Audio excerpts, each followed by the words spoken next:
நவீன ஐரோப்பாவின் அமைப்பையும் உலக அரங்கில் அதன் ஆதிக்கத்தையும் செல்வாக்கையும் தெரிந்து கொள்ள மட்டுமல்ல, மேற்கு ஐரோப்பாவின் செழிப்பையும் கிழக்கு ஐரோப்பாவின் வறுமையும் கூட புரிஞ்சுக்கணும் அப்படின்னாக்க நமக்கு அந்த ஆரம்ப புள்ளியான முதலாம் உலகப் போரை பற்றி நம்ம தெரியணும். இன்றைக்கி நம்ம வீடியோவில் அந்த முதலாம் உலகப் போர் உருவாகிறதுக்கான காரணம் என்னங்கிறத நம்ம பார்க்கலாம். ஐரோப்பாவை பாகமாக கிழித்த முதலாம் உலகப்போர் எந்த ஒரு ஐரோப்பிய தேசத்தையுமே தீண்டாமல் அது கடந்து போகவே இல்லை. நேச நாடுகள், நட்பு நாடுகளுக்கு இடையே நடந்த இந்த போர் நடுநிலை வகித்த தேசங்களையும் கூட விட்டு வைக்கலை. அதோட தாக்கம் ஒரு புறம் சாதகமாகவும் மறுபுறம் பாதகமாகவும் இன்று வரையுமே ஐரோப்பாவில் தொடர்ந்துட்டு தான் இருக்குது. ஜெர்மனி, ஒட்டமன், ஆஸ்திரியா ஹங்கேரி மற்றும் ரஷ்யா என்னும் 4 பெரும் சக்திகளோட வீழ்ச்சியை ஏற்படுத்திய பெரும்பாலான காலனித்துவத்தை முடித்து வைத்து உலகின் பொருளாதார சமநிலையை மாற்றி ஐரோப்பிய வரைபடத்தை திருத்தி வரைந்து ஐரோப்பிய நாடுகளை கடனில் ஆழ்த்தி அமெரிக்காவை உலகின் முன்னணி சக்தியாகவும் ஆக்கிய முதலாம் உலகப் போர் சோவியத் யூனியனின் வளர்ச்சிக்கும் ஹிட்லரின் எழுச்சிக்கும் விதை போட்டது அப்படின்னே நம்ம சொல்லலாம். டாமினோ எஃபெக்ட், அதாவது ஒரு நிகழ்வு ஒத்த நிகழ்வுகளின் சங்கிலியை அமைக்கும் போது ஏற்படுத்திய அந்த ஒட்டுமொத்த விளைவை டாமினோ எஃபெக்ட் அப்படின்னு சொல்கிறாங்க. முதலாம் உலகப் போரும் இவ்வாறு அடுக்கி வைத்திருந்த அந்த டாமினோ நிகழ்வுகளின் விளைவு தான் அப்படின்னும், ஆஸ்திரியா ஹங்கேரியின் இளவரசரும் அவரது மனைவியும் அவங்க காரில் வந்துட்டு இருக்கும்போது செர்பியா நாட்டை சேர்ந்த 19 வயது இளைஞனால் படுகொலை செய்யப்பட்டதை அதுக்கப்புறமா அடுத்து ஒரு சில வாரங்களுக்குள்ளேயே இந்த முதலாம் உலகப் போர் அப்படிங்கிறது வெடிக்குது. ஐரோப்பா முழுவதும் ஒரு பெரிய அதிர்வலையை ஏற்படுத்தியது இந்த ஒற்றை கொலை மட்டும்தான். அந்த ஒரு மிகப்பெரிய முதலாம் உலகப் போர் உருவாகிறதுக்கு காரணமாக இருந்தது அப்படின்னு கேட்டால் அது கிடையாது. ஏன்னா ஒரு சிறிய கூழாங்கலால் ஒரு பெரிய சரிவை தொடங்கி வைக்கிறது மாதிரி இந்த ஒற்றை கொலை அப்படிங்கிறது அதற்கு முன் இருந்த அனைத்து டோமினோ காய்களையுமே அடுத்தடுத்து சரித்து ஒரு மாபெரும் போரில் கொண்டு போய் முடியுது. இதில் முதல் டோமினோ எது அப்படின்னாக்க பிராங்கோ புரூஷியன் போரில் பலம் மிக்க நெப்போலியனின் தோல்வியை தொடர்ந்து அதுவரை ஐரோப்பாவில் அதிகாரம் செலுத்தி வந்த பிரான்சின் ஆட்டத்தை அடக்கிய ஒரு ஒன்றிணைந்த பேரரசாக ஐரோப்பிய அரசுக்குள்ள அதிரடியாக நுழைந்த ஜெர்மனி அப்படின்னே சொல்லலாம். அவமானப்படுத்தப்பட்ட பிரான்ஸ் ரஷ்யாவுடன் அந்த பாதுகாப்புக்காக ஒரு ஒப்பந்தத்தை தேடுறாங்க. இதில் இரண்டாம் டோமினோ அப்படிங்கிறது என்னென்னா, ஜெர்மனி, ஆஸ்திரியா ஹங்கேரி மற்றும் இட்டாலி இந்த 3 நாடுகளுமே ட்ரிபிள் அலையன்ஸ் கூட்டணியை உருவாக்குறாங்க. மூன்றாம் டோமினோ என்னென்னா, ஏற்கனவே பல ஆண்டுகளாக செர்பியாவை தமது கலாச்சாரத்துக்கான அச்சுறுத்தலாகவே ஆஸ்திரியா ஹங்கேரி பார்த்துட்டே வர்றாங்க. அதே மாதிரி பால்கன் பகுதியின் பெரும் பரப்பை தன்னுடைய கட்டுப்பாட்டுக்கு கீழே கொண்டுட்டு வர்றது தான் இதுக்கு ஒரே வழி அப்படின்னு சொல்லி செர்பியாவை ஆட்டத்திலிருந்து நீக்கிட்டு அது ஏற்கனவே ஒரு முடிவு செஞ்சு வச்சிருந்த ஒரு விஷயம்தான். இதனால் இந்த 2 நாடுகளுக்கும் இடையே ஆரம்பம் முதலே ஒரு பதற்றமான ஒரு நிலை தான் இருக்குது. ரஷ்யா, பிரான்ஸ் மற்றும் பிரிட்டன் இந்த 3மே சேர்ந்து ட்ரிபிள் அலையன்ஸ்க்கு எதிரான ட்ரிபிள் என்டிட்டி என்ற முக்கூட்டணியை உருவாக்குறாங்க. 5ஆம் டொமினோன்னு பார்த்தாக்கா, அது வரைக்குமே ஐரோப்பாவில் பலம் பெற்று இருந்த பிரிட்டன் கடற்படையை மிஞ்சும் அளவுக்கு ஜெர்மனி தன்னுடைய கடற்படையின் அளவை அதிரடியாக விரிவாக்கம் செய்கிறாங்க. 6ஆம் டொமினோ என்ன அப்படின்னாக்கா, ரஷ்யா தன்னுடைய கடற்படை மற்றும் அந்த வணிக கப்பல்களை பசிபிக் பகுதிக்கு அனுமதிக்கும் ஒரு துறைமுகத்தை பெற விரும்புகிறாங்க. அதனால் தனது தளங்களை கொரியாவில் அமைக்கிறாங்க. தன்னுடைய எல்லையில் புதிதாக முளைத்த அந்த ரஷ்யாவை தனக்கு எதிரான பெரிய அச்சுறுத்தலாக பார்த்த ஜப்பான் எதிர்பாராத ஒரு திடீர் தாக்குதல் மூலமா ரஷ்யாவை வேரோடு பிடுங்கி எறிகிறாங்க. இது ஐரோப்பாவில் அதிகார ஒரு சமநிலையை மாற்றவும் செய்யுது. இப்போ 7ஆம் டொமினோ என்ன அப்படின்னாக்கா, 1800களில் ஒட்டமன் பேரரசுலேருந்து பிரிந்த செர்பியா, பல்கேரியா, மாண்டினிக்ரோ மற்றும் கிரீஸ் போன்ற நாடுகள் பால்கன் லீக் என்ற புதிய கூட்டணியை உருவாக்குறாங்க. பால்கனில் ஒட்டமன் பேரரசு வசம் மீது இருந்த அந்த பகுதிகளை ரஷ்யா கைப்பற்ற நினைக்கிறாங்க. ஆனால் அதற்கு ஆஸ்திரியா ஹங்கேரி போட்டியாக குறுக்க நிற்கிறாங்க. 8ஆம் டொமினோ, ஆஸ்திரியா ஹங்கேரியோட அந்த இளவரசரின் படுகொலை. இதுதான் கடைசி அழுத்தப்பட்ட ட்ரிகர் பாயிண்ட் அப்படின்னே வந்து சொல்லலாம். அது வரைக்குமே உள்ளுக்குள்ளே புகஞ்சிக்கிட்டு தான் இருக்கிறாங்க. ஏன்னா இந்த அளவுக்கு வந்து ஒரு அந்த நேச நாடுகள், நட்பு நாடுகள்னு அவங்களுக்குள்ள ஒரு நிறைய பிரச்சனைகள் வந்து போயிட்டுருக்கிற ஒரு நேரத்தில் எப்படா வந்து ஒரு பெரிய ஒரு இது நடக்கும்னு காமிச்சிட்டு, அதாவது எதிர்பார்த்துட்டு இருக்கிறாங்க. அந்த நேரத்தில் தான் அந்த ஆஸ்திரியா ஹங்கேரி உள்ள அந்த இளவரசரோட அந்த படுகொலை வந்து நடக்குது. ஆஸ்திரியா ஹங்கேரியின் இளவரசரை அந்த படுகொலையை அடுத்த ஒரு சில மணி நேரங்களிலே வந்து ஆஸ்திரியா ஹங்கேரி வந்து அதோட இராணுவம் வந்து செர்பியாவோட பெல்கிரேட் நகரை வந்து நோக்கி சரமாரியாக வந்து தாக்குதலை வந்து ஏற்படுத்துகிறாங்க. வாக்கு கொடுத்தபடி ஜெர்மனி ஆஸ்திரேலியா ஹங்கேரிக்கு ஆதரவு வழங்க உடன்படுறாங்க. இது வந்து ஏற்கனவே ஆட்டத்தை வந்து ஆரம்பித்திருந்த அந்த ஆஸ்திரேலியா ஹங்கேரியின் கால்களில் சலங்கையை கட்டி விட்டது மாதிரி இருக்குது. ரஷ்யா செர்பியாவின் அந்த நெருங்கிய நட்பு நாடாக இருக்கிறதுனால ஜெர்மனி தன்னுடைய ஒவ்வொரு அடியையுமே வந்து மெல்ல மெல்ல நிதானமாக எடுத்து வைக்க ஆரம்பிக்கிறாங்க. ரஷ்யாவோட அந்த தலையீட்டை வந்து எதிர்கொள்ளவும், ரஷ்யா வந்து செர்பியர்களுக்கு உதவுவதாக அதை வந்து தடுக்கிறதுக்கும் ஜெர்மன் மற்றும் அந்த ஆஸ்திரேலியா அதோட அந்த பக்கத்து நாடான பல்கேரியாவை வந்து கூட்டணியில் வந்து அமைச்சுக்கிறாங்க. வரலாற்று ஆசிரியர்களால் அந்த பிளாங்க் செக் என்று குறிப்பிடப்படும் ஆஸ்திரேலியா ஹங்கேரிக்கான ஜெர்மனியின் ஆதரவின் பின் பல ராஜதந்திர நகர்வுகளும் வந்து இருக்குது. அதாவது மிக பிரபலமான த ஷெஃப்ரான் பிளான் படி துல்லியமாக ஸ்கெட்ச் போடுறாங்க ஜெர்மனி. ஆஸ்திரேலியா ஹங்கேரி மிகவும் பலவீனமான ஒரு இராணுவத்தை வந்து வச்சுட்டு இருக்கிறாங்க. அப்போ வந்து ஒரு பலம் குன்றிய ராஜ்யமாக வந்து காணப்படுது. எப்படி வந்து அது பலம் பொருந்தியதாக மாறுது அப்படின்னாக்கா, ஜெர்மனி கொடுத்த பிளாங்க் செக் ஆதரவால் தான் அந்த தெம்பும் வந்து பெறுது. நேரத்தில் வந்து ஜெர்மனி வந்து இந்த விஷயத்தில் வந்து தலையிடாமையே இருந்திருந்தாங்க அப்படின்னாக்கா, இது வெறும் இரு நாடுகளுக்கு இடையே ஒரு போராக வந்து முடிஞ்சிருக்கும். ஊர் இரண்டு பட்டால் கூத்தாடிக்கு கொண்டாட்டம் அப்படிங்கிற மாதிரி ஜெர்மனியும் ரஷ்யா, பிரான்ஸ் மற்றும் பிரிட்டன் போன்ற அந்த உலக சக்திகள் வந்து அவங்களுடைய அந்த சுய லாபத்துக்காக என்ன பண்ணுறாங்கன்னா, இதில் வந்து அவங்க வந்து மூக்கு நுழைக்கிறாங்க. இதுதான் வந்து ஒரு மாபெரும் உலக யுத்தமாக வந்து வெடிக்குது. பக்கம் பார்த்தாக்கா செர்பியாவுடன் ரஷ்யாவுக்கு வந்து முறையான ஒப்பந்தங்களோ இல்லை நிர்பந்தமோ எதுவுமே கிடையாது. இருந்தாலுமே பால்கன்களை வந்து கட்டுப்படுத்த விரும்பியதாலும் அந்த ஜெர்மனி மற்றும் ஆஸ்திரேலியா ஹங்கேரியின் இராணுவத்தை வந்து பலத்தை வந்து வலுவிழக்க செய்யணும் அப்படிங்கிறதுக்காக ரஷ்யாவுக்கு நீண்ட கால திட்டம் வந்து இருந்துட்டு இருக்குது. இந்த சந்தர்ப்பத்தை வந்து செர்பியாவுக்கு உதவ வந்து முன்வர்றாங்க ரஷ்யா. அதே மாதிரி ஒட்டமன் மற்றும் ஹாப்ஸ்பர்க் பேரரசுகள் இரண்டையுமே அழிக்க பயன்படும் ஒரு சக்தியாகவும் வந்து செர்பியா வந்து பார்க்குறாங்க. அதன் மூலமாக இந்த பால்கன் தீபகற்பத்தின் மீது கட்டுப்பாட்டை வந்து பெறுறதுக்காக இலகுவான வழிகளை வந்து ரஷ்யா வந்து கவனத்தில் வந்து வச்சுட்ருக்குறாங்க. அதனால் செர்பியா மீது ஆஸ்திரேலியா ஹங்கேரி வந்து போர் தொடுக்க ஆரம்பித்ததுமே இதுதான் சந்தர்ப்பம் அப்படின்னு சொல்லி ரஷ்யாவும் வந்து களத்தில் வந்து குதிக்கிறாங்க. மைய நாடுகளின் உடன்படிக்கையின் போது ஆஸ்திரேலியா ஹங்கேரியை வந்து ரஷ்யா தாக்குனாங்கன்னா உதவுவதாக உத்தரவாதம் கொடுத்திருப்பாங்க ஜெர்மனி. உடனே தன்னுடைய இராணுவத்தை வந்து ஒன்று சேர்த்து ரஷ்யா மீது போர் பிரகடனத்தை வந்து அறிவிக்கிறாங்க. ரஷ்யா மீது போர் தொடுத்தா அதனுடைய அந்த கூட்டணியான பிரான்ஸ் மற்றும் பிரிட்டனான அந்த போராகவும் அது வந்து மாறும் அப்படிங்கிறது ஜெர்மனிக்கு வந்து தெரிந்த ஒரு விஷயம்தான். அதனால் ரஷ்யாவுடனான அந்த போரில் பிரான்ஸ் வந்து நடுநிலையாக இருக்கணும் அப்படிங்கிறது தான் ஜெர்மனி வந்து நினைக்கிறாங்க. கண்டுகொள்ளாத இந்த பிரான்ஸ் வந்து ரஷ்யாவுக்கு உதவ வந்து முன் வந்து ஜெர்மனிக்கு எதிராக தன்னுடைய படைகளை வந்து அணிதிரட்ட ஆரம்பிக்கிறாங்க. இதனால் கோபமடைந்த ஜெர்மனி வந்து பிரான்ஸ் மேலே வந்து போர் பிரகடனம் வந்து செய்கிறாங்க. ஜெர்மனியுடனான அந்த பிரெஞ்சு எல்லையில் வந்து பிரான்சின் பல முக்கிய கடற்படை துறைமுகங்கள் வந்து அமைஞ்சிருந்ததுனால பெல்ஜியம் ஊடகத்தை அந்த சுற்றி வளைத்து அடிப்பது அப்படிங்கிறது தான் புத்திசாலித்தனம் அப்படின்னு வந்து ஜெர்மனி வந்து நினைக்கிறாங்க. அதனால் ரஷ்யா வந்து தன்னுடைய மிகப்பெரிய இராணுவ படையை வந்து அணி திரட்டி நேரத்துக்குள்ளே அந்த பெல்ஜியம் வழியாக பிரான்ஸ்குள்ளே நுழைஞ்சு பிரெஞ்சு படைகளை வந்து பதம் பார்த்துடணும் அப்படிங்கிறது தான் இவங்களுடைய ஒரு மாஸ்டர் பிளானாக இருக்குது. அதாவது ஜெர்மனி போட்ட ஒரு மாஸ்டர் பிளான் அப்படின்னே வந்து சொல்லலாம். ஜெர்மனி போட்ட அந்த மாஸ்டர் பிளான் தான் ஷெஃப்லிக் திட்டம் அப்படின்னு வந்து சொல்கிறாங்க.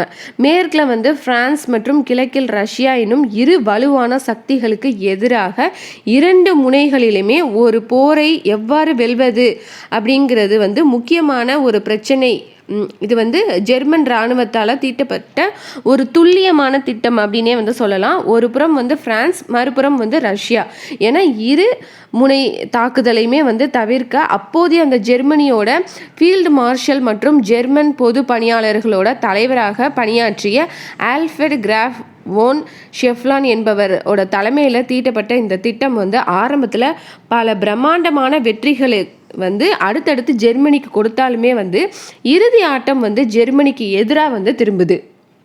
இந்த திட்டத்தின்படி பிரான்சின் கதையை முடிக்கிறதுக்கு சரியாக 42 நாட்கள் ஒதுக்கப்படுது. ஏன்னா இந்த 42 நாட்களுக்குள்ள ரஷ்யா அதனோட இராணுவத்தை வந்து மொத்தமாக அணிதிரட்டி முடித்திருக்கும் அப்படின்னு வந்து கணக்கு போடுறாங்க ஜெர்மனி. அதற்கு வந்து பெல்ஜியம் வழியாக பிரான்ஸை வந்து தாக்கணும் அப்படின்னு வந்து முடிவு செய்கிறாங்க. ஆனால் 1839 லண்டன் உடன்படிக்கைக்கு, அதாவது ட்ரெட்டி ஆஃப் லண்டனுக்கு பிறகு பெல்ஜியம் வந்து ஒரு நடுநிலை நாடு அப்படின்னு தன்னை வந்து அறிவிச்சுக்கிறாங்க.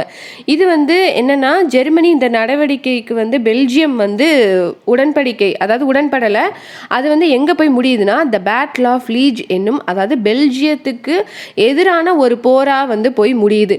எந்த மொழியை பேசுவது என்று கூட சரியாக தீர்மானிக்க தெரியாத பெல்ஜியம் அப்படி என்ன செய்ய போகுது அப்படின்னு வந்து குறைத்து மதிப்பிட்ட ஜெர்மனியின் கண்ணில் வந்து விரலை விட்டு ஆட்டவும் செய்கிறாங்க இந்த பெல்ஜியம் இராணுவம். இத்தனைக்கும் ஜெர்மன் இராணுவத்தில் அந்த 10% அளவு கூட பெல்ஜியம் இராணுவம் வந்து கிடையாது.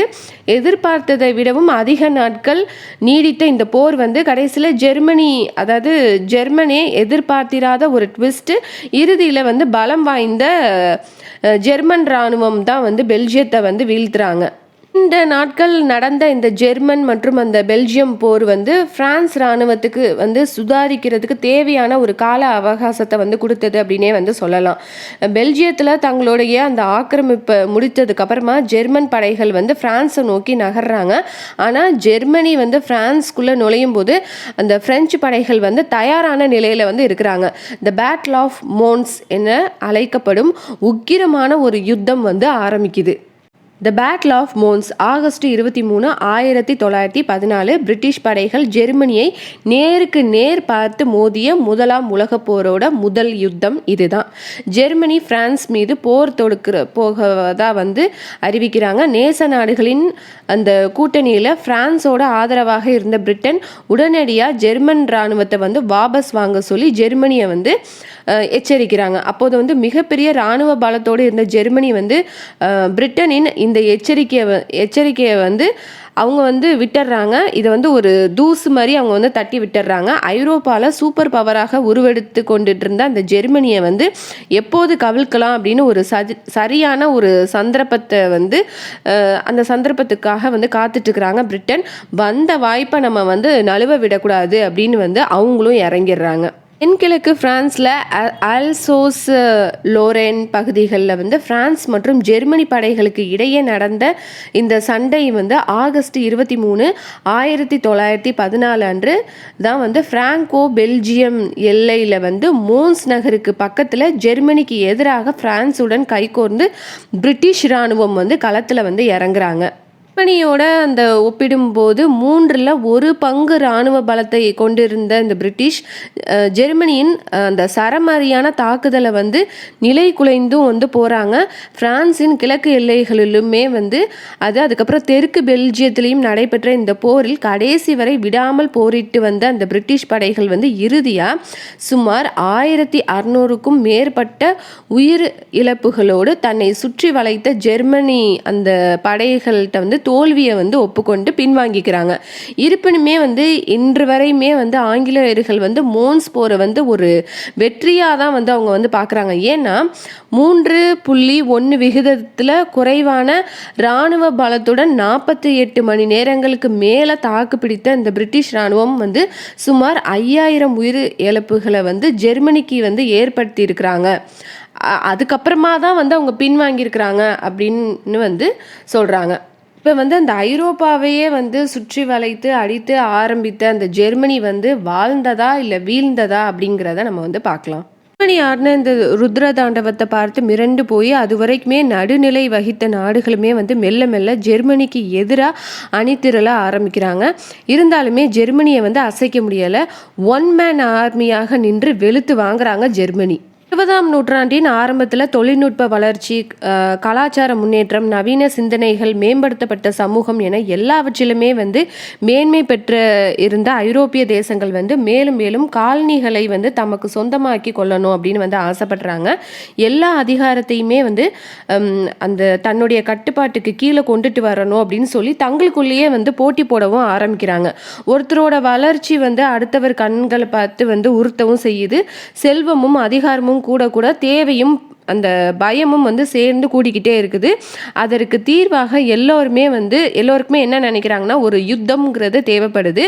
ஜெர்மனியிடம் வந்து பறி கொடுத்த தன்னுடைய பாரம்பரியம் மிக்க அந்த நிலமும் மரியாதையும் வந்து பிரான்ஸ்க்கு வந்து தேவைப்படுது. ரஷ்யாவுக்கு வந்து பால்கன் அது வந்து தேவைப்படுது. ஆஸ்திரேலியா ஹங்கேரிக்கு வந்து செர்பியா வந்து தேவைப்படுது. பிரிட்டனுக்கு வந்து ஜெர்மனியின் அதிகாரம் வந்து தேவைப்படுது. ஜெர்மனிக்கு எல்லாரிடமும் இருக்கும் எல்லாமே வந்து தேவைப்படுது. இப்படி தான் வந்து இந்த ஒரு யுத்தத்தை வந்து தொடங்குறதுக்கான தேவை அப்படிங்கிறது ஒவ்வொரு அந்த ஐரோப்பிய நாட்டிடம் வந்து இருக்க ஆரம்பிக்குது.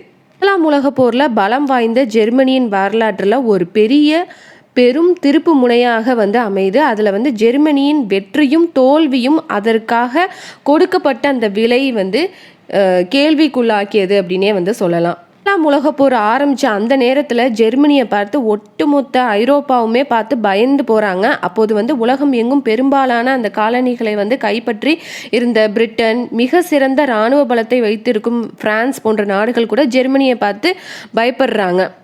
இது ஜெர்மனியோட ஆட்டம். If you want to shine like sun first you have to burn like it அப்படின்னு அந்த ஹிட்லரோட ஒரு புகழ்பெற்ற கூற்று தான் இது. உலகத்தின் சூரியனாக நீங்கள் பிரகாசிக்க விரும்புனீங்கன்னா ஜெர்மனி வந்து தன் தொடர் வெற்றிகளால் அதோட எதிரிகளை வந்து முதல்ல வந்து சுட்டெரிக்க தொடங்குறாங்க. முதலாம் உலக போரில் வந்து ஜெர்மனி வந்து பல புதிய தொழில்நுட்ப யுக்திகளை வந்து கையாளுறாங்க. பணபலம், படைபலம், முன்னேற்றம் அடைந்த அந்த தொழில்நுட்பம், நவீன போர் யுக்திகள், மிக திறமையான தளபதிகள், அதிகமான அந்த இராணுவ பட்ஜெட் என்ற ஜெர்மனி யாருமே தொட முடியாத தூரத்தில் இருக்கிறாங்க. முதலாக நீர்மூழ்கி கப்பல்களை கண்டுபிடித்து நேச நாடுகளின் கடற்படை கப்பல்களை வந்து தாக்குறாங்க. அது வரைக்குமே உலகத்திலேயே அதிக சக்தி வாய்ந்த கடற்படையாக கருதப்பட்ட பிரிட்டிஷ் கடற்படையே இந்த தொழில்நுட்ப வளர்ச்சியால் வந்து காலி செய்யவும் செஞ்சிருக்கு.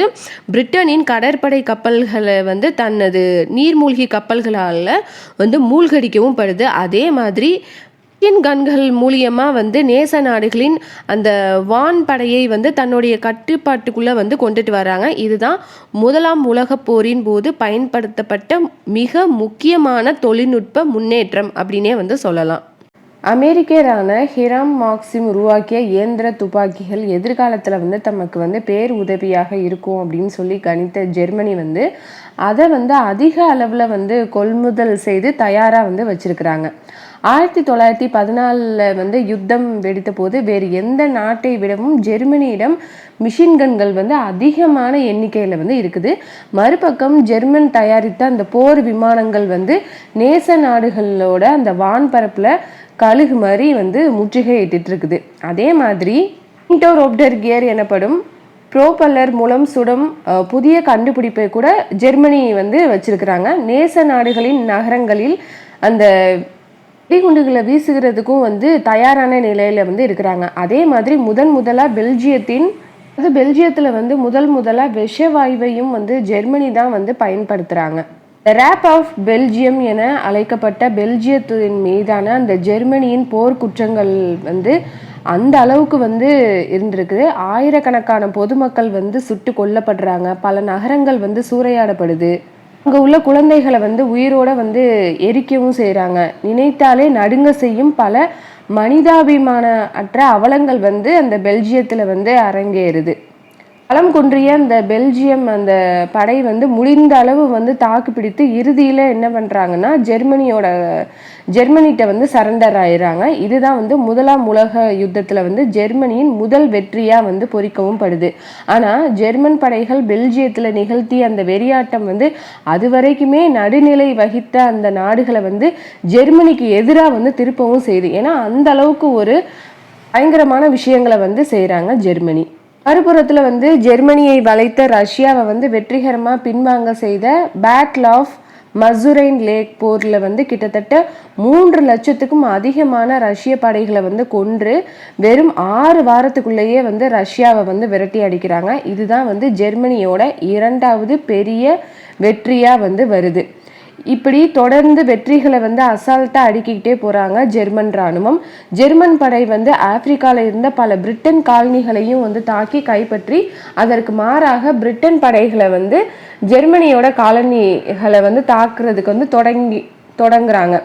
இதோட விளைவு என்னன்னு பார்த்தாக்கா வெறும் ஐரோப்பிய யுத்தமாக இல்லாது இது வந்து உலக யுத்தமாக வந்து உருவெடுக்கவும் செய்யுது. சரியான நேரம் அப்படின்னு சொல்லிட்டு மற்ற நாடுகளும் வந்து அந்த பழைய கணக்குகளை வந்து தீர்த்து கொள்றதுக்காக வந்து களத்துல வந்து இறங்குறாங்க. துருக்கியோட ஒட்டமன் பேரரசு வந்து மைய நாடுகளுடன் இணைந்து தன்னுடைய நீண்ட நாள் எதிரியான ரஷ்யா மீது வந்து போர் தொடுக்கிறாங்க. ஜெர்மனி வந்து தன்னை சுற்றி வளைப்பது தெரியாம பிரான்ஸ் வந்து பிளான் போட்டு ஜெர்மனியை வந்து தாக்க தொடங்குறாங்க. இரு பக்கமும் வந்து மிகப்பெரிய இழப்புகளை வந்து ஏற்படுத்திட்டு இருக்கிற இந்த தாக்குதலோட அந்த இறுதியில வந்து பிரிட்டிஷ் படைகள் வந்து பிரெஞ்சு இராணுவத்துடன் இணைகிறாங்க. முதல்ல வந்து சிறிது தடுமாறிய அந்த ஜெர்மனி வந்து அதுக்கப்புறமா சுதாரிச்சு திருப்பி அடிக்கிறாங்க. பிரெஞ்சு பிரிட்டன் படைகள் வந்து தெரிச்சு ஓடவும் செய்கிறாங்க. இந்த நிலைமையில அதுக்கப்புறமா ஜெர்மனிக்கு கிடைத்த மிக பெரும் வெற்றி என்றாலுமே வந்து பல லட்சம் உயிர்கள் வந்து காவு வாங்கிட்டு தான் வந்து இருபுறமுமே வந்து மிகப்பெரிய சேதம் வந்து இருக்குது. தொடர்ந்து ரெண்டு இராணுவ படைகளுமே வந்து அவங்களுடைய அந்த படைகளோட அந்த உயிரிழப்பை வந்து அந்த அளவை வந்து குறைக்கணும் அப்படிங்கிறதுக்காக பிரெஞ்சும் ஜெர்மன் எல்லையில வந்து மிகப்பெரிய பதுங்கு குழிகளை வந்து தோண்ட ஆரம்பிக்கிறாங்க. 1ஆம் உலக போரின் முதல் நரகம் வந்து தோண்டப்படுது. வரலாற்றோட மிகவும் கொடூரமான பக்கங்களை கொண்ட இந்த ட்ரெஞ்ச் வார்ஃபேர் வந்து ஆரம்பமாகுது. யூனியன் ஆர்மி ஜெனரல் வில்லியம் ஷெர்மனினோட அந்த வார் இஸ் ஹெல் என்ற இது வந்து உலக பிரசித்தி பெற்றதா இருக்குது. ஆனா அந்த பதுங்கு குழிக்குள்ள பதுங்கி இருந்து சண்டையிடுறதுக்கு வந்து இந்த 1ஆம் உலக போரின் ட்ரெஞ்ச் வார்ஃபேர் வந்து எப்படி இருக்குதுன்னா அந்த பண்டைய காலத்துல வந்து அரச கோட்டைகளையும் அரண்மனைகளையும் வந்து எதிரிகள்கிட்ட இருந்து பாதுகாக்கிறதுக்கு பயன்பட்ட இந்த அகழிகள் வந்து நவீன ஆயுதங்களோட வருகைக்கு பின் அந்த பல மில்லியன் இராணுவ உயிர்களை வந்து காவு வாங்கி அந்த புதை குழிகளாக வந்து மாறவும் ஆரம்பிக்குது. அகழி போரின் உச்சகட்ட அந்த கொடூரமாக 1916ஆம் ஆண்டுல வந்து பிரான்ஸ்ல நடந்த இந்த பேட்டில் ஆஃப் சோம் போரை வந்து குறிப்பிடலாம். பிரிட்டிஷ் அந்த துருப்புகள் போரின் முதல் நாள்லயே வந்து 60,000 உயிரிழப்புகளை வந்து சந்திக்கிறாங்க.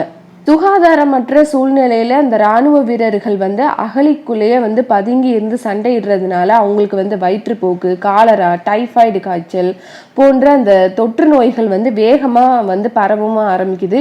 எலிகள், அதுக்கப்புறம் இந்த நச்சு பூச்சிகள், இது எல்லாமே வந்து இன்னொரு பக்கம் வந்து ஒரு மரண வேதனையை வந்து கொடுக்குது. ட்ரெஞ்ச் ஃபுட் என அழைக்கப்பட்ட ஒரு வலி மிகுந்த நோயும் வந்து வீரர்களை வந்து பிடிக்குது. தொடர்ச்சியா பல மாதங்கள் தொடர்ந்து இந்த ஷெல் தாக்குதல்களுக்கு வந்து மத்தியில வீரர்களுக்கு வந்து அந்த பதுங்கு குழிக்குள்ளேயே இருக்கிறதுனால அந்த போஸ்ட் ட்ராமாட்டிக் ஸ்ட்ரெஸ் டிசார்டர் அப்படிங்கிற ஒரு விதமான மன அழுத்தத்துக்கு வந்து உள்ளாகிறாங்க வீரர்கள். நாட்கள் செல்ல செல்ல பொதுமக்கள், இராணுவ வீரர்கள் என மரண விகிதம் வந்து அதிகரிச்சுக்கிட்டே இருக்குதே தவிர இந்த போருக்கு ஒரு முடிவு அப்படின்னு பார்த்தாக்கா அது அந்த முடிவுங்கிறது வர்றதுக்கான அறிகுறியே இல்லாமல் இருக்குது. நாடுகள் மெல்ல மெல்ல வந்து சோர்வடைய வந்து தொடர்றாங்க. ஏன்னா வீரர்களோட எண்ணிக்கை வந்து குறைய ஆரம்பிக்குது. நாட்டினோட அந்த பண விகிதம், அந்த பண இருப்பு வந்து வற்ற ஆரம்பிக்குது. ஒட்டுமொத்த ஐரோப்பாவோட பொருளாதாரம்ங்கிறது ரொம்ப மோசமான நிலைக்கு வந்து தள்ளப்படுது. வறுமை, உணவு பற்றாக்குறை, இது எல்லாமே வந்து வர ஆரம்பிக்குது. போர்ல வந்து பல வீரர்கள் வந்து கொத்து கொத்தா செத்து மடிகிறதுனால பிரிட்டன் போன்ற நாடுகளின் அந்த பல இடங்கள்ல வந்து ஆண்களோட எண்ணிக்கை வந்து விரல் விட்டு எண்ணக்கூடிய அளவுக்கு வந்து குறைஞ்சி இருக்கிறாங்க. இதனால பெண்கள் தான் வந்து குடும்பத்தை நடத்துறதுக்காக வேலைக்கு செல்லும் ஒரு நிலைக்கு வந்து தள்ளப்படுறாங்க. குழந்தைகள் வந்து அனாதைகள் ஆகுறாங்க. ஐரோப்பா முழுவதுமே வந்து அந்த சமூக கட்டமைப்பு வந்து சிதறவும் ஆரம்பிக்குது. பிரிட்டன் வந்து தன்னுடைய காலனித்துவ நாடுகள்ல இருந்து படைகளை எடுத்துட்டு வந்து போரிடவும் ஆரம்பிக்கிறாங்க. இந்தியால இருந்து கூட சுமார் 1,60,000 படை வீரர்கள் வந்து போருக்காக கொண்டுட்டு வந்து வந்து போரிடுறாங்க. இதனால ஐரோப்பாவில் அந்த பற்றிய தீ வந்து உலகம் முழுவதும் வந்து சுட்டெரித்து சாம்பலாகவும் ஆரம்பிக்குது. இப்ப ஜெர்மனியை பார்த்து அது வரைக்குமே வந்து நடுநிலை வகித்த நாடுகள் கூட மெல்ல மெல்ல ஜெர்மனிக்கு எதிராக வந்து அணி திரள ஆரம்பிக்கிறாங்க. இருந்தாலுமே அந்த ஜெர்மனியை வந்து அசைக்க முடியாத ஒரு நிலையில் வந்து இருக்கிறாங்க. ஒன் மேன் ஆர்மியாக நின்று வெளுத்து வாங்குறாங்க ஜெர்மனி. ஆஸ்திரேலியா ஹங்கேரி கூட செர்பியாட்ட வந்து பலத்தை அடி வாங்கிட்டு ஜெர்மனிகிட்ட போய் சேர்ந்துடுறாங்க. ஜனவரி 1915 வந்து உலகப்போர் ஆரம்பித்து 5 மாதங்கள் முடிந்திருக்கிற அந்த நிலையில் வந்து கிட்டத்தட்ட 1 மில்லியன் அந்த இராணுவ வீரர்கள் வந்து உயிரிழந்திருக்கிறாங்க. 1916 அந்த கட்டத்தில் வந்து அந்த காலகட்டத்தில் வந்து முதலாம் உலகப் போருங்கிறது ஒரு பழி வாங்கும் போராகவே வந்து மாறுது. நாடுகள் வந்து தன்னுடைய வெற்றியில் வந்து கவனம் செலுத்துறதை விட்டுட்டு எதிரியை வந்து வீழ்த்தினால் போதும் அப்படிங்கிற ஒரு நிலைக்கு வந்து தள்ளப்படுறாங்க. இதனால் ஏற்பட்ட அந்த லட்சக்கணக்கான சேதத்தின் விளைவாக நாடுகள் வேறு வழி இல்லாமல் ஒன்றன் பின் ஒன்றாக வந்து சரணடையவும் ஆரம்பிக்கிறாங்க. இது வந்து ஐரோப்பாவோட பிரதான சூப்பர் பவர்களை வந்து கண் இமைக்கும் நேரத்துக்குள்ளேயே வந்து அதல பாதாளத்துக்குள்ளே தள்ளவும் செய்து 1917 வந்து யுத்தம் வந்து தொடர்ந்து தேச நாடுகளை வந்து எதிர்த்து ஒரு நீண்ட பழிவாங்கும் போரை வந்து வெல்ல முடியாது அப்படிங்கிற ஒரு நிலைமைக்கு வந்து தள்ளப்படுறாங்க. ஜெர்மனிக்கு வந்து திட்டவட்டமாக தெரிய ஆரம்பிக்குது, நம்ம வந்து கண்டிப்பாக வந்து நம்ம ஜெயிச்சிருவோம் அப்படின்னு வந்து ஜெர்மனி வந்து இங்கே தான் வந்து ஒரு தப்பு கணக்கே வந்து போடுறாங்க. இப்போ இந்த முதலாம் உலகப் போருக்கு முன்பு வரைக்குமே ஜெர்மனி வந்து உலகில் தன்னுடைய இடத்தை வந்து நிலைநாட்டணும் அப்படிங்கிறதுக்காக அந்த போராடும் ஒரு நாடாக தான் வந்து இருக்கிறாங்க. ஒன்றிணைந்து ஜெர்மனியின் பொருளாதாரம் உலகில் மிக வேகமாக வளர்ந்து வரும் ஒன்றாக வந்து மாறுது. இராணுவம் வந்து சிறப்பாக வந்து கட்டமைக்கவும் படுது. பலம் பொருந்திய இராணுவமாக வந்து வளருது. தொழில்துறைகள்லையும் வந்து வளர்ச்சி அடைகிறாங்க. தொழில்நுட்பத்திலையும் வந்து அவங்களோட வளர்ச்சிங்கிறது அதிகமாகவே இருக்குது. முதலாம் உலகப் போரில் வந்து உண்மையிலேயே ஜெர்மனியோட நோக்கம் அப்படின்னா என்ன அப்படின்னாக்கா, ஒரு போரை வந்து உருவாக்கி பல மனிதர்களை வந்து காவு வாங்குறதுங்கிறது கிடையாது, ஐரோப்பாவை வந்து கைப்பற்றுறதும் கிடையாது. மாறாக அவங்களுடைய அந்த உண்மையான நோக்கம்ங்கிறது ஐரோப்பாவோட சூப்பர் பவராக உருவாகுவது மட்டும்தான் வந்து இருக்குது. பிரிட்டன் மாதிரியே வந்து பல காலனிகளை வைத்துக்கொள்ள ஆசைப்பட்ட ஜெர்மனி வந்து அதுக்கப்புறமா வந்து அந்த உற்பத்திக்கு தேவையான மூலப்பொருட்களை வந்து பெற்றுக்கொள்ளலாம் அப்படின்னு சொல்லி கணக்கும் போடுறாங்க. பொருளாதார அந்த அரசியல் இராணுவ ரீதியில் வந்து வேறு யாருமே வந்து கிட்ட நெருங்க முடியாத அளவுக்கு தன்னை வந்து வளர்த்து கொள்றதுக்கு ஆசைப்படுறாங்க ஜெர்மனி. அந்த ஆஸ்திரேலியா ஹங்கேரிக்கும் செர்பியாவுக்கும் இடையேயான போரில் வந்து அந்த நேரத்தில் தான் வந்து ஜெர்மனி வந்து தலையிடுறாங்க. இப்போ ஒருத்தரோட தோல்வியை வந்து நம்ம மதிப்பிடணும் அப்படின்னாக்கா முதல்ல அவனோட எதிரியின் பலத்தை வந்து நம்ம தெரிஞ்சுக்கணும் அப்படின்னு சொல்லுவாங்க. அதே மாதிரி அந்த வகையில் வந்து ஜெர்மனியை வந்து பலவீனமாக்கிய அந்த நேச நாடுகளின் பலத்தை வந்து நம்ம தெரிஞ்சுக்கிட்டோம் அப்படின்னாக்கா அந்த முதலாம் உலக போரில் வந்து என்ன நடந்தது அப்படிங்கிறது நமக்கு தெரிஞ்சுக்கலாம். ஜெர்மனி வந்து எங்கே எதில் வந்து எப்படி சறுக்குறாங்க அப்படின்னு நமக்கு வந்து தெளிவாகவே வந்து இப்போ நமக்கு வந்து தெரியும். 1800களோட அந்த பிற்பகுதியில் வந்து 1900களோட முற்பகுதியிலையும் வந்து ஐரோப்பாவோட ஏனைய நாடுகள் போல அல்லது தாம் கைப்பற்றி வைத்திருந்த அந்த காலனிகளை கொண்டு ஒரு பெரிய சாம்ராஜ்யத்தையே வந்து கட்டி ஆள்றாங்க Britain. The statistics of the military effort of the British empire during the great war 1914 to 1920 என்ற புள்ளி விவரத்தின்படி முதலாம் உலகப் போரில் பிரிட்டனுடன் சேர்ந்து அதனுடைய காலனிகளான இந்தியா, கனடா, ஆஸ்திரேலியா, தென்னாப்பிரிக்கா, நியூசிலாந்து மற்றும் பிற காலனி நாடுகளும் வந்து சேர்ந்து லட்சக்கணக்கான போர் வீரர்கள் வந்து சண்டையிடுறாங்க. இதனாலேயே வந்து படைபலத்தில் வந்து பிரிட்டன் வந்து பலம் வாய்ந்தவங்களாக வந்து இருக்கிறாங்க. இந்த காலனிகள் மூலயமா வந்து அதற்கு தேவையான எல்லா வளங்களும் வந்து தாராளமாகவே வந்து கிடைக்குது. அதனால் இந்த காலனி அந்த ராஜ்யத்தை வந்து பாதுகாக்கிறதுக்கு அதோடைய அந்த பிரதானமான இலக்காக வந்து இருக்கிறாங்க. இருந்தாலுமே வந்து ஐரோப்பாவில் வந்து என்ன நடக்குது அப்படின்னு வந்து ஒரு கண் வந்து வச்சுக்கிட்டே இருக்கிறாங்க. பிரான்ஸ், பெல்ஜியம் போன்ற நாடுகள் வந்து ஆப்பிரிக்காவில் வந்து பெரிய காலனிகளை வந்து வச்சிருக்கிறாங்க. வட ஆப்பிரிக்காவின் காலனிகளை வந்து கைப்பற்றுறதுக்கு வந்து அந்த பிரிட்டனுக்கும் பிரான்ஸுக்கும் இடையே வந்து ஒரு பலத்த போட்டியும் வந்து வருது. 1900 முற்பகுதியில் வந்து ஜெர்மனியும் வட ஆப்பிரிக்காவில் உள்ள அந்த காலனிகளை வந்து கைப்பற்றுறதுக்கு வந்து அதிகமாக வந்து ஆர்வம் காட்டுறாங்க. இது வந்து பிரிட்டனை வந்து இது வந்து அவங்களுக்கு வந்து உறுத்த தொடங்குது. ஏன்னா நம்ம தான் வந்து எல்லாத்தையுமே வந்து கட்டி ஆளணும் அப்படின்னு நினைக்கிறாங்க பிரிட்டன். அதே மாதிரி பிரிட்டன் வந்து வதைத்த மற்றொரு கவலை என்ன அப்படின்னாக்கா, ரஷ்யா வந்து 19ஆம் நூற்றாண்டோட ஆரம்பத்தில் வந்து ரஷ்ய மத்திய தரைக்கடலுக்குள்ளே வந்து அந்த கருங்கடல் கலக்கும் இடமான டார்டனெல்ஸ் கட்டுப்பாட்டை வந்து அவங்களோட கையில் வந்து எடுக்கிறதுக்கு விரும்புகிறாங்க. அந்த பாதைங்கிறது ரஷ்யா போர் கப்பல்களையும் அந்த வர்த்தக கப்பல்களையும் வந்து ஐரோப்பா முழுவதுமே வந்து சுலபமாக செல்றதுக்கு அனுமதிக்கிற ஒரு இடமா வந்து இருக்குது. ரஷ்யாவுக்கு வந்து வடக்கில் ஏனைய அந்த மற்ற துறைமுகங்கள் வந்து இருந்தாலுமே அது வந்து குளிர்காலத்தில் வந்து அது வந்து உறைஞ்சு போயிடும். அதனால் இந்த குறிப்பிட்ட துறைமுகம்ங்கிறது ரஷ்யாவோட கண்ணில் வந்து உறுத்திக்கிட்டே இருக்குது. இப்போ பிரச்சனை என்ன அப்படின்னாக்கா, அந்த டாண்டனஸ்ங்கிற துருக்கிக்கு சொந்தமாக வந்து அந்த இடம் வந்து இருக்குது. துருக்கியும் ரஷ்யாவும் வந்து ஒரு நீண்ட காலம் அந்த எதிரிகளாக வந்து இருக்கிறாங்க.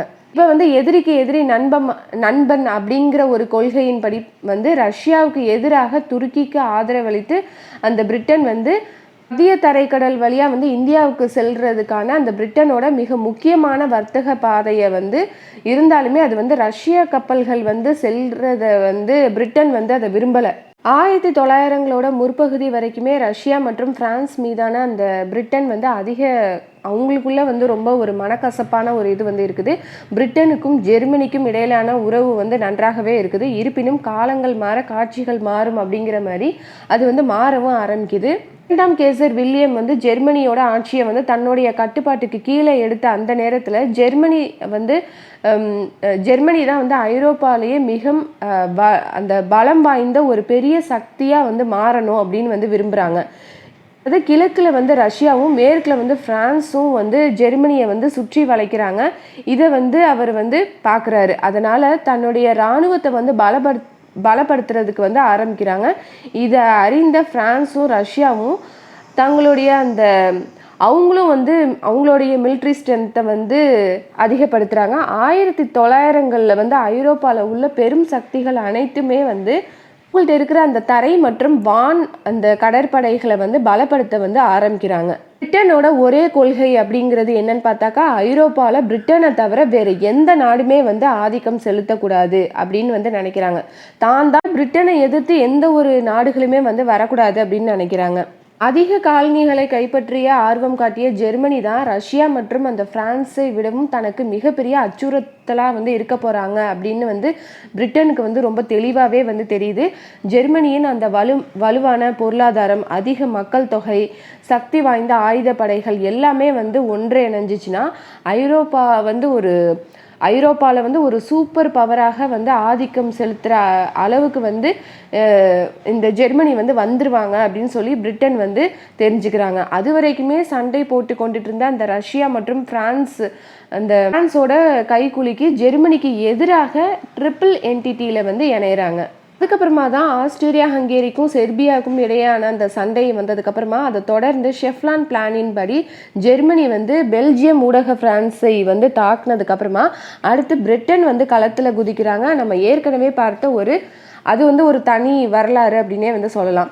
பால்கனில் வந்து சிறிய உள்ளூர் பிரச்சனை வந்து தொடங்கிய அந்த ஒரு கலகம் வந்து கடைசியில் இது வந்து உலகம் கண்டிராத ஒரு மிகப்பெரிய போராகவுமே வந்து மாறுது. பிரிட்டன் போலவே முக்கியமாக இன்னும் 2 நேச நாடுகள் வந்து போர்க்களத்தில் வந்து ஜெர்மனிக்கு வந்து கடும் சவாலாக வந்து இருக்கிறாங்க. எப்படி ஜெர்மனிக்கு வந்து அந்த செஃப்லான் பிளானே வந்து அதே போல் பிரிட்டிஷ் வந்து ஆயுதப்படைகள் போருக்கான 2 தனித்துவமான திட்டங்களை வந்து தீட்டுறாங்க. இதை வந்து நம்ம அடுத்த வீடியோவில் வந்து பார்க்கலாம்.